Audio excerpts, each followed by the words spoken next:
I often feel like I'm trying to put a square peg in a round hole. And I know I made an allusion to that earlier in our conversation, but sometimes I just really need to take a step back and let things settle and then determine whether or not I need to take action. Hi, I'm Andy, and welcome to another episode of the Rip Body Podcast, where we explore what it really takes to build and maintain a strong, lean physique without sacrificing your sanity or your life outside of the gym. Now, today I'm speaking with Jay, and when Jay first reached out, he wanted help refining his plan to build a superhero like physique, something lean, muscular, and impressive for his young daughter to look up to. You'll hear unfolded in our conversation. It wasn't a discussion about macros, training splits, or the fastest way to drop fat. Instead, it became about letting go. Letting go of the all or nothing thinking, letting go of pressure to always do more, letting go of the idea that being less than perfect means falling behind. Because when we dug in, we realized that the biggest gift that he could give himself and his family was learning to do less and being okay with that. So, this is an unusual one, but I'm sure it's going to resonate with a lot of people listening and watching. So, in this episode, you'll hear his discovery and you'll also hear me share the steps that I think will help him do exactly that. Let's get to it. How did you find the muscular stretch pyramids? That is a fine question, and I genuinely wish I could remember. I want to say it had Yeah. something to do with just poking around Instagram one lazy Saturday morning, and I hate to call them an advertisement, but more or less that's just kind of what Instagram does. And muscle and strength pyramids, that sounds fascinating, and always wanted to be looking to deepen my knowledge. I decided to kind of throw some money away and never regret that purchase anymore. I still find myself going back to those texts frequently, as a matter of fact.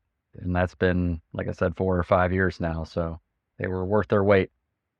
Thank you. I appreciate you getting them. Eric and I, we've just been working on the third editions.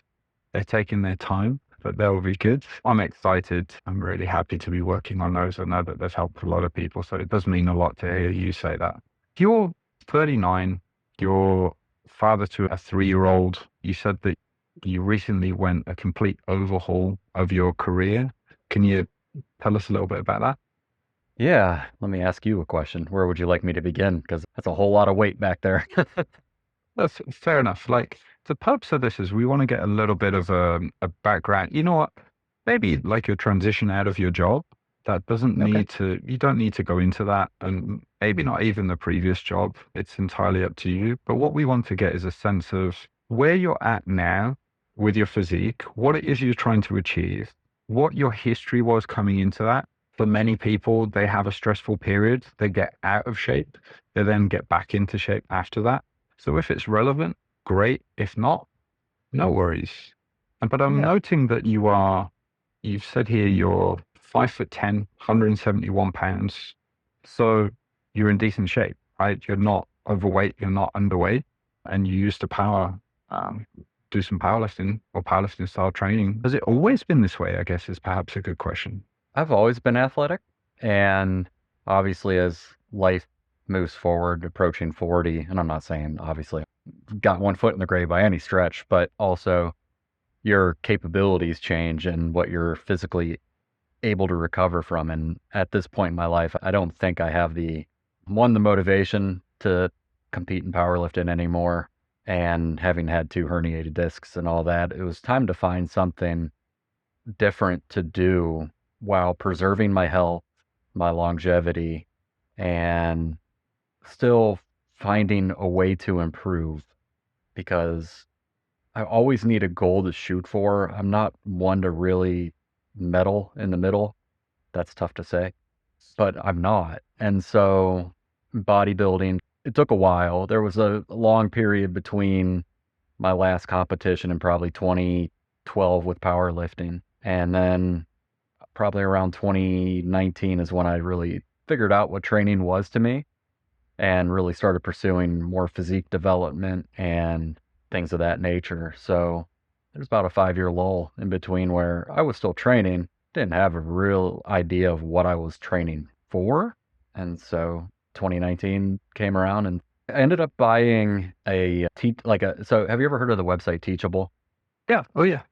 Okay. And the guy I follow, Nate Miyake, he used to write for T Nation and had his own website, and I'm not sure where he is now. So, but anyway, I bought a couple courses he created for physique development on Teachable, and that really just blew my mind and made me realize I've been doing the right things, but missing a few components like intensity and reps to failure or reps in reserve, whatever you want to call it. And so that really sparked my interest, and I started training for physique at that point, and then it just kept going from there.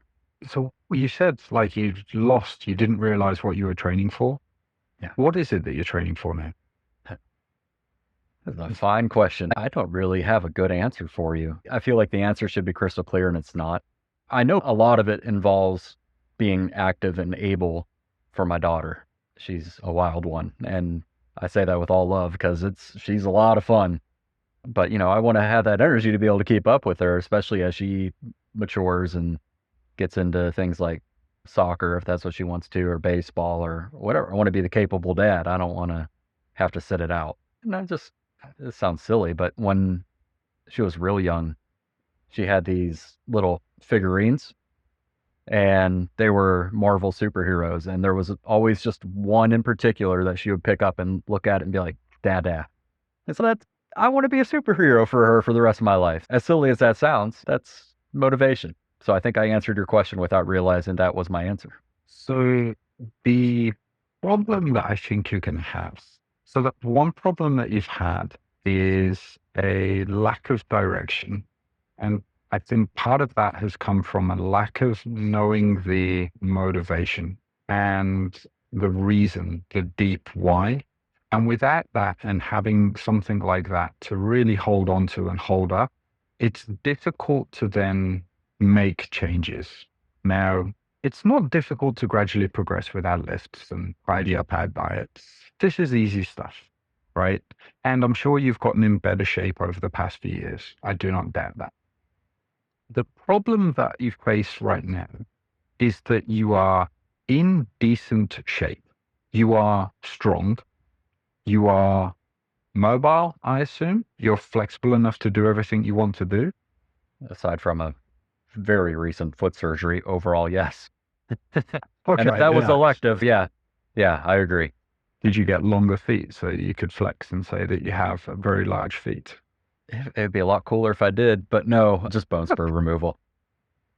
Okay, so you are in a great position, and there is no real driving need for you to change, or there hasn't been. And so you really need to have in your mind what it is that you want to do and why, if you're going to have a shot at doing it. Because from here, things are going to get, if you want to really change your physique. What would you estimate your body fat percentage is right now? Just roughly is fine. Somewhere probably between 12 and 14-ish. I'd say Yeah, there-ish. I saw that. From your height, weight, lifts, and your face, this is what I had in mind, right? So you are the physique that many people listening and many readers of the website want. Yeah.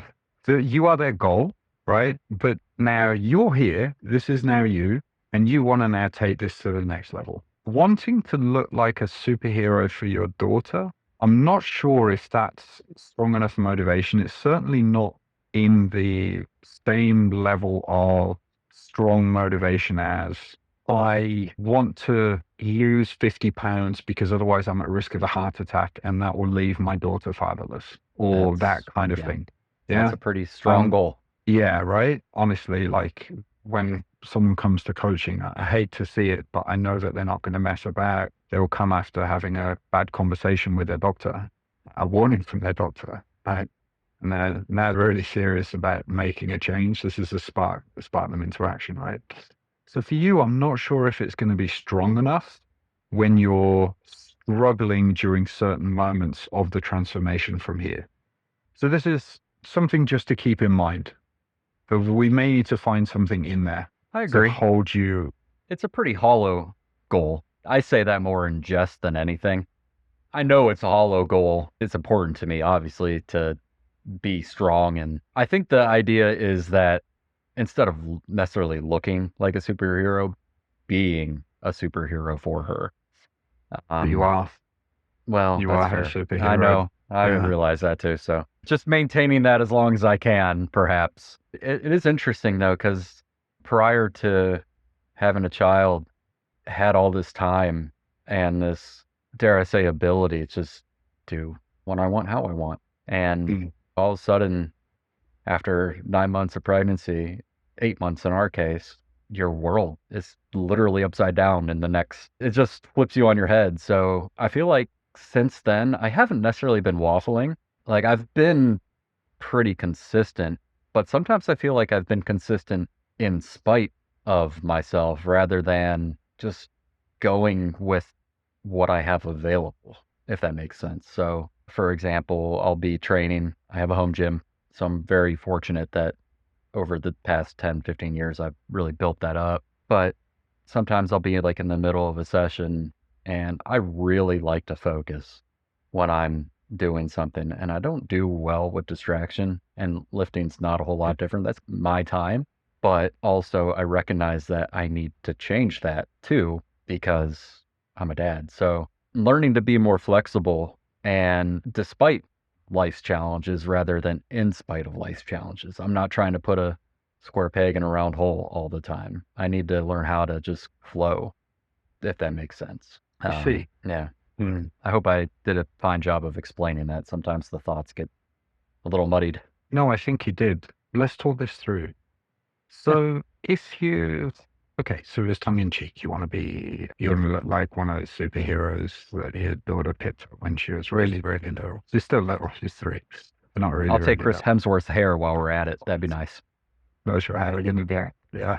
Okay. Yeah, I don't know either, but Oh, we'll Turkey. figure A that out visit to later. Turkey. I think they take it from like the back of your head and a There leg you or go. butt or whatever. Perfect. So you started talking about that as a goal, but now we've got this very different goal that actually seems significantly more meaningful to you in the now because you've got self-reinforcement mechanisms. What do I mean by this? So you striving towards this arbitrary superhero physique so that you look like a hero for your daughter. I know it said tongue in cheek, right? But it's just very abstract, not very concrete. And there's no real concrete endpoint either. And so that's over here, right? Now over on this other side, you want to learn to be more flexible, less rigid about your training so that it doesn't impact you being the best dad that you can be. That's Yeah. something that will impact you today, all this week, all next month, all of this year. You're going to have constant reminders of that. Would it be okay with you if we dug into what it is you're currently doing and how we might achieve that? Absolutely. Got to know where you've been to understand where you're going to end up. Because if you want to look like this superhero physique, what I would say to you is, this isn't really a Socratic method. I've seen this so many times. I'm just going to say it. Okay. You're going to need to wake up before she wakes up. You're going to need to, so that you can spend the time in the gym. The gym is going to be a non-negotiable, and your sessions are going to be fairly hard, very hard. Some of your leg sessions are going to be painful. There's going to be a lot of soreness. This is going to impact you playing on the ground with your daughter a lot, but they're going to have to, or to a degree, but you're just going to have to suck it up and get it done. You may consider getting a training partner to come and train with you if they can at those early times of the morning, or maybe even getting a trainer to come with you for the hardest sessions, hiring a trainer and hiring them in so you can push really hard. At the same time, you're also going to need to very strategically decide that you're going to go into a cutting phase for X amount of months, then you're going to move into a bulking phase for X amount of months. This is all planned in your calendar. And then you're going to alternate between cut bulk, cut bulk, cut bulk, cut bulk, cut bulk over the next 3 years. And if you do that, I think you've got a shot at gaining 10 to 15 pounds of muscle, which will, on your frame, make you look like really good when lean. Yeah. And your end weight might be something like at a 10-ish%, 10 to 12-ish% body fat from your 12 to 14 right now. You gain like 15 pounds of muscle. Your end weight might be something like about 177, 178, something like that. You're going to have to really not second guess these bulking phases. So you're going to want to get lean first, maybe leaner than you'd ideally like and feel comfortable with. So you've got enough runway for your bulking phases. You'd have heard me talk about this before, so that you don't feel too fat and cut your bulking phases early. and then you'll repeat that, right? So you cut for maybe 2 months now, quick, sharp, clean. May not work over the summer, but you get what I'm saying. You then bulk for about 10 months, gain 20, 25 pounds in total. You then cut for another 3 months, cutting off. Now you're going to have a whoosh of water content, glycogen, 5 pounds-ish. Then you'll cut off 10-ish, 12-ish pounds, reveal the muscle you've gained, repeat the process. And that's the process that you go through, and it has to be part of your rhythm. It's got to be part of it's got to be in your calendar.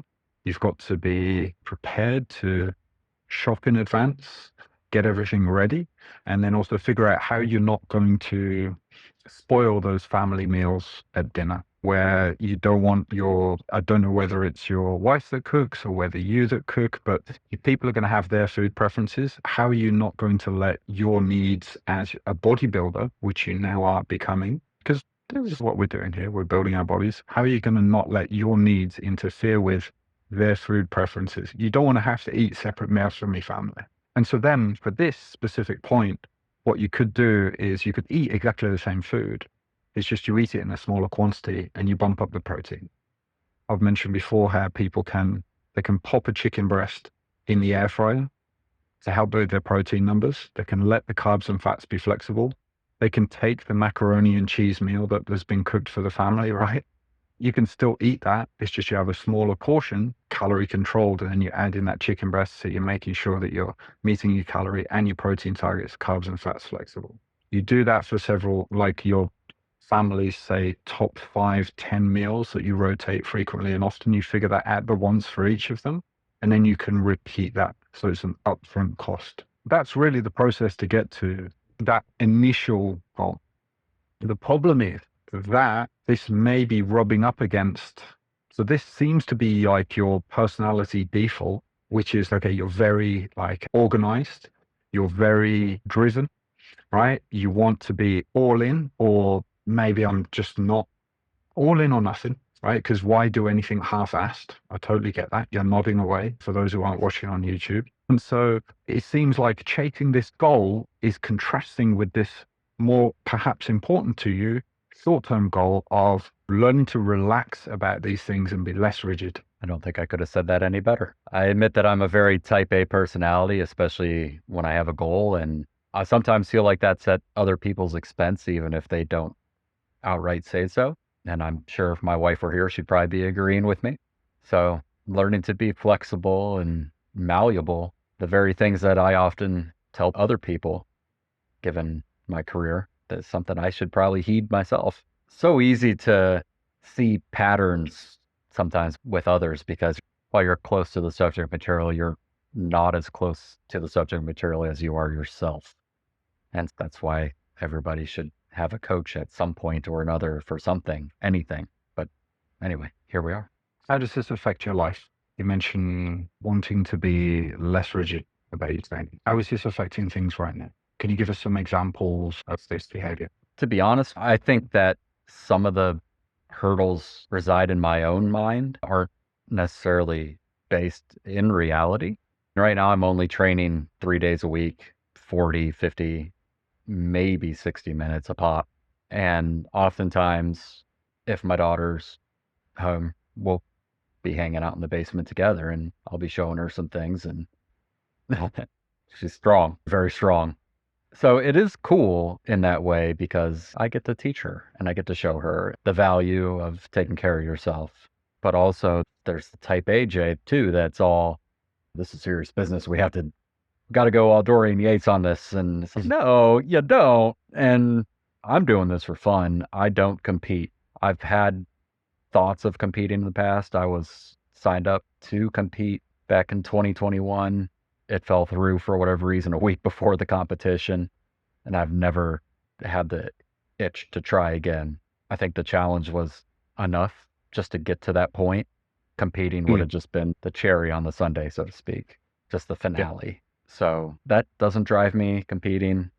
It seems fun for those who enjoy it, but it's just not me. I even attended a bodybuilding show just last month, actually, in May. I think it was May.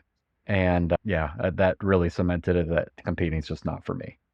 Nothing against it. It's just all of my goals are personal. now. They're embedded within my family and just self-improvement.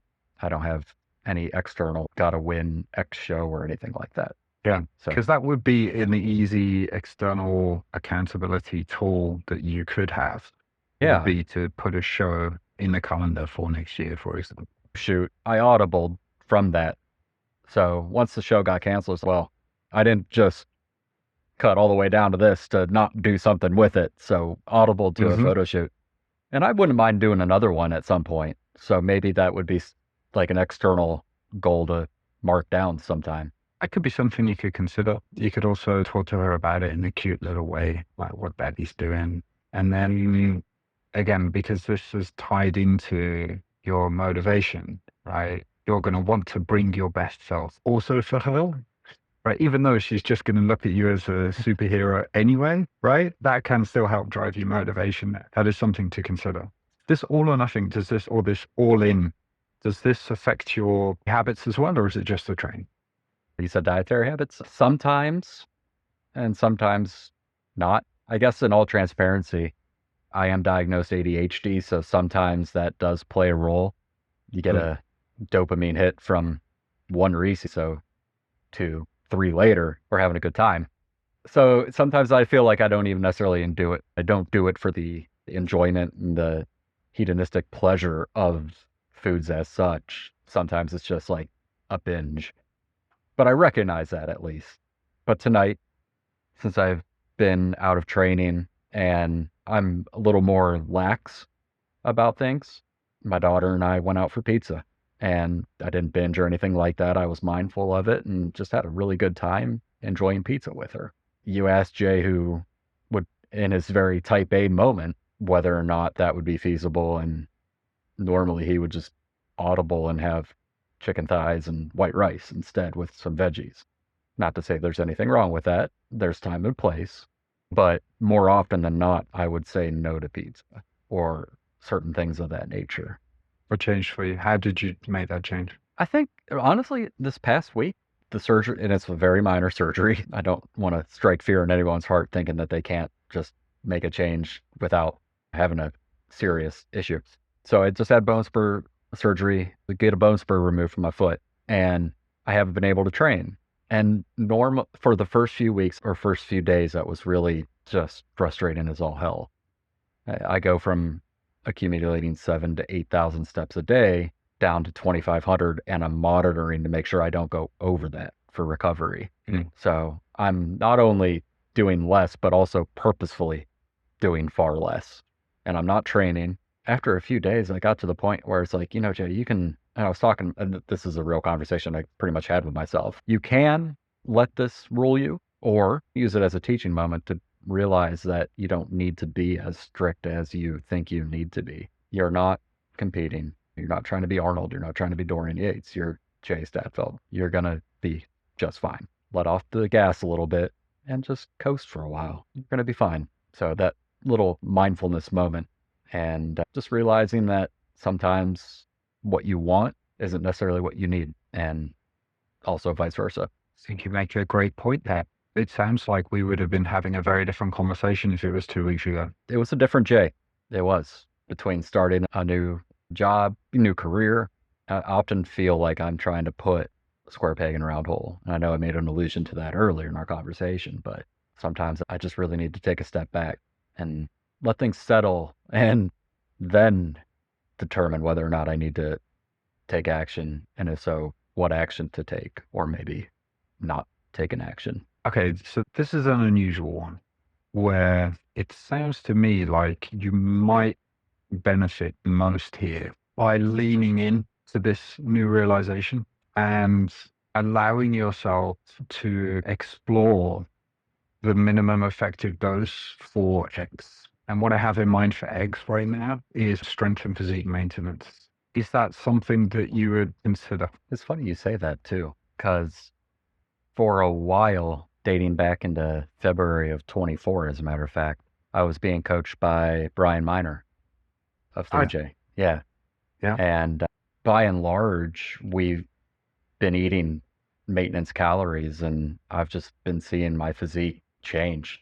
And a lot of that is trusting the process, which if Brian ever listens to this, forgive me, Brian, but I don't think that what we were doing was much different than anything I was doing originally, so much as it was just the accountability. And that goes a long way anyway. And I think if I were to continue eating at maintenance levels and even cutting down to 2 full body sessions a week or something, I would be just fine. Of course, doing less comes with its own mental hurdle because more is always better, right? Can blame Barney Stinson from How I Met Your Mother for that one. But yeah, in the fitness world, more always does seem to be better, or at least is touted as such. But what if it's not? What if you challenge the status quo? And go ahead. Yeah, sorry, you're going to say and what? And yeah, sometimes you need to make that change, whatever that looks like for you. The minimal effective dose, as you alluded to, is effective, isn't it? Otherwise, it wouldn't be called the minimal effective dose. Yeah, it just depends on effective for what. So Yeah. when we are trying to maintain, we need far less training volume than when we are trying to push into new territory. Yeah. And people are often shocked by how much they can cut back their training. Many of us, I think we learned this during COVID, how much we can cut back our training and still be able to maintain our physique. Because you have access to good equipment in your house, strength as well, because you wouldn't be limited to just body weight stuff. And so the minimum effective dose for you to push your physique to the next level may need to be 4 training sessions. I know you're doing 3 currently. May need to be it may be so much volume that you need to have 4 training sessions a week. But to maintain, it might be, just 2 full body sessions. And I would consider starting with that 1 movement for each of the main 6 movements. So horizontal pull, horizontal press, vertical press, some kind of hip hinge movement, and some kind of squat pattern movement. Maybe you could throw in some biceps, triceps, any accessories that you enjoy there, if you wish. That's And a do that given. twice. Yeah, of course. And repeat that twice a week, right? And see how you go. And maybe you do 3 sets for each of those. Do that for a month. Do you get any weaker? Do you look any worse? If the answer is no, instead of 3 sets for each of those exercises, now try 2. Okay? Now we've really cut things down.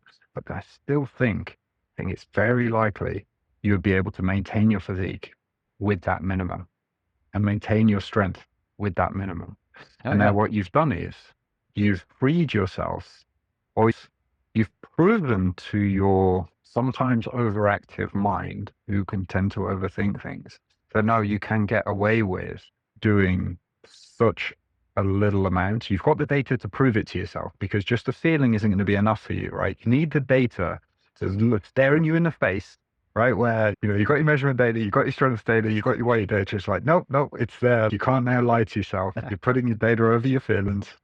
And you can be like, no, it's okay. I can cut back here.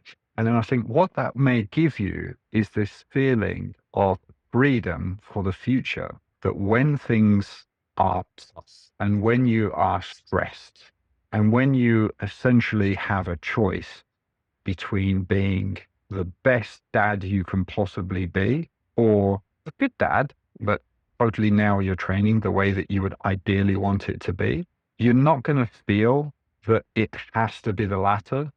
You're going to know that, the former's okay and you can be the best possible dad, and you'll cut back your training for this month because things are really rough at work and your daughter maybe needs you because she's, I don't know, something's coming up in her life, and that's okay.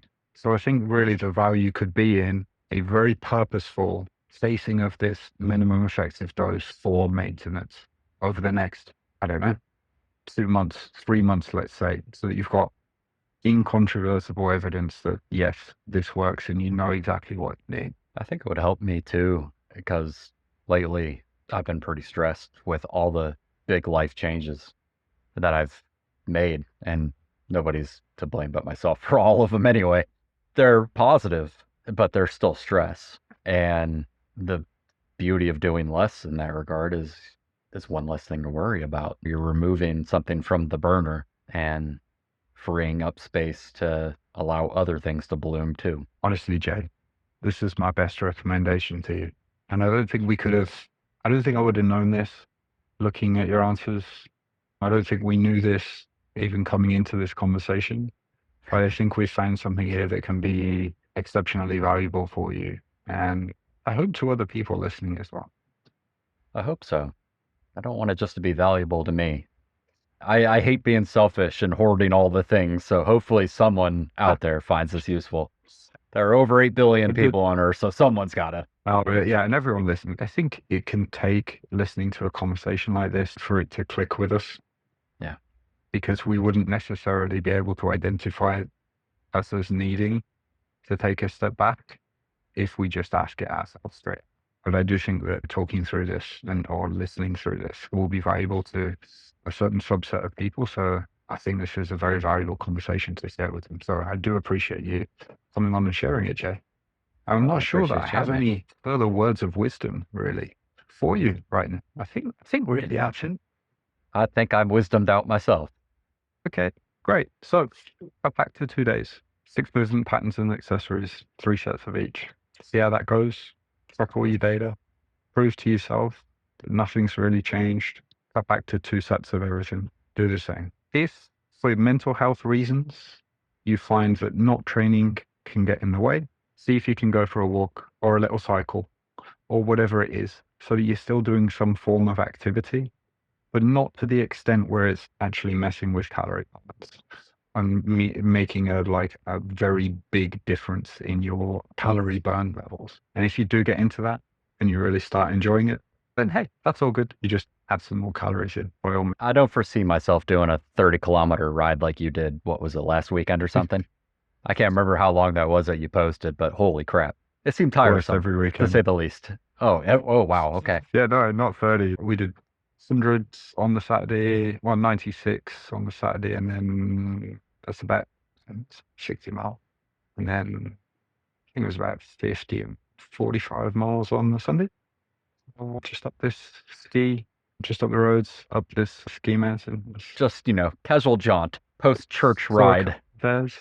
Oh, yeah, no big deal there. Be going down that mountain faster than you'd imagine. I appreciate your time. Thank you for coming on, Jay. Thanks, Andy. Hope you have a good one. That's it for this episode. Thank you for listening.